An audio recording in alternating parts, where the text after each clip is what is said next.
दोस्तों, आप अपनी स्क्रीन पर देख सकते हैं हमारे प्राइम मिनिस्टर नरेंद्र मोदी साहब ने आज हमारे देश को एक बहुत बड़ा तोहफा दिया है। आईएनएस विक्रांत जो है इसको कमीशन कर रहे हैं हमारे प्राइम मिनिस्टर नरेंद्र मोदी साहब। तो आज हम आईएनएस विक्रांत के बारे में कुछ इंटरेस्टिंग फैक्ट्स डिस्कस करने वाले हैं। देखिए, हमारे देश के मैरीटाइम यानी कि नेवल इतिहास को अगर आप देखें, राइट, चाहे मर्चेंट नेवी हो चाहे मिलिट्री नेवी हो, यू विल फाइंड कि अभी तक का सबसे बड़ा अगर कोई शिप जहाज अगर हमारे देश में बनाया गया है तो दैट इज आईएनएस विक्रांत। और प्राइम मिनिस्टर मोदी साहब ने कोचिन शिपयार्ड में इसको कमीशन किया है, यहां पर इसका एक प्रकार से उद्घाटन किया है। आईएनएस विक्रांत का इंपॉर्टेंट रोल क्या रहेगा? पूरा जो इंडो पैसिफिक क्षेत्र है वहां पर, और खास करके इंडियन ओशियन रीजन में पीस और स्टेबिलिटी को मेंटेन करने में एक बहुत ही इंपॉर्टेंट रोल प्ले करेगा INS Vikrant.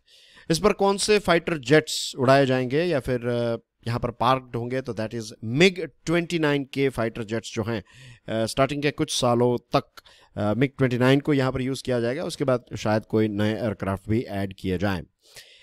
Aircraft landing trials जो हैं ये नवंबर से स्टार्ट हो जाएंगे, नवंबर 2022, और आने वाले 6-7 महीनों के अंदर मिड 2023 में ये एयरक्राफ्ट लैंडिंग ट्रायल्स जो हैं ये खत्म हो जाएंगे।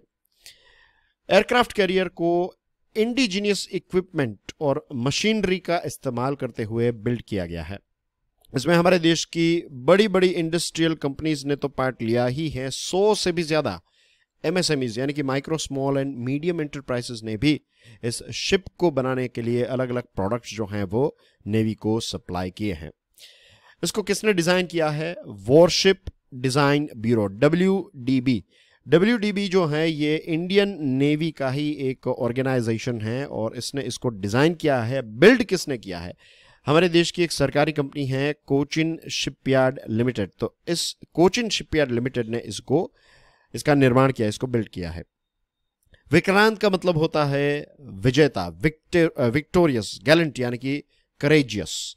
और 2005 अप्रैल 2005 में स्टील कट किया गया, राइट। वो एक पहली एक सेरेमनी थी, एक रिचुअल था, तो स्टील कट से इसके बनने की शुरुआत जो है वो 2005 में हुई। अगस्त 2013 में शिप कंस्ट्रक्शन का जो पहला फेज है वो खत्म हो गया। अब कुछ स्पेसिफिकेशंस की बात करें तो इसकी लेंथ है 262 मीटर और इसकी चौड़ाई है 62 मीटर और इसका लगभग वजन जो है ये 63,000 टन है जब इसको फुल्ली लोड किया जाएगा। और इसकी मैक्सिमम स्पीड जो है ये है 28 नॉट्स और ये कुछ 7,500 नॉटिकल माइल्स जो हैं इतना मैक्सिमम ये आ जा सकता है, राइट।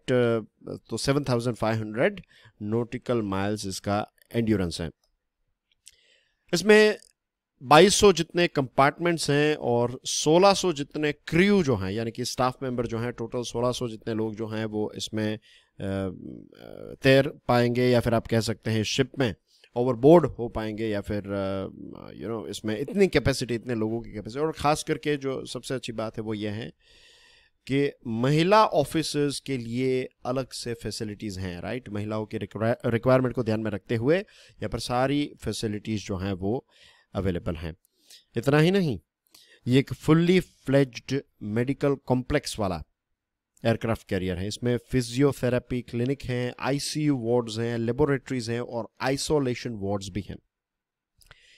टोटल 30 एयरक्राफ्ट इसमें MiG-29 के फाइटर जेट्स आ गए, कमाओ 31 हेलीकॉप्टर्स और MH-60R मल्टी रोल हेलीकॉप्टर्स। तो टोटल 30 ऐसे फाइटर जेट्स और हेलीकॉप्टर्स मिला दे तो 30 एयरक्राफ्ट्स को ये हैंडल कर पाएगा। टोटल खर्च कितना हुआ इसको बनाने में? 20,000 करोड़। और सबसे इंटरेस्टिंग बात यह भी है कि आज दुनिया के सिर्फ कुछ ही गिने चुने देशों के पास खुद के एयरक्राफ्ट कैरियर बनाने की कैपेसिटी है। इसमें USA हैं, UK हैं, रशिया हैं, चाइना है और फ्रांस है। भारत एयरक्राफ्ट कैरियर को चलाने, ऑपरेट करने में एक बहुत ही केपेबल देश है, राइट। हमने 59 से आप पकड़ लीजिए, वहाँ से लेट 50s से हम एयरक्राफ्ट कैरियर जो है उसका इस्तेमाल कर रहे हैं। और पाकिस्तान के साथ जो हमारा युद्ध हुआ 71 में, तो उसमें भी एयरक्राफ्ट कैरियर ने एक बहुत ही इंपॉर्टेंट रोल प्ले किया। तो भारत के पास अनुभव तो बहुत है एयरक्राफ्ट कैरियर को चलाने का, लेकिन खुद का पहला ये हमारा बनाया गया एयरक्राफ्ट कैरियर है। तो ये जो गिने चुने देश हैं, तो इस एलीट क्लब का पार्ट जो है वो अब भारत बन चुका है। तो दोस्तों, ये था एक छोटा सा ब्रीफ, कुछ interesting facts about aircraft carrier. अगर वीडियो पसंद आया हो तो share it with other students. Thank you very much for watching this video. God bless you all. जय हिंद।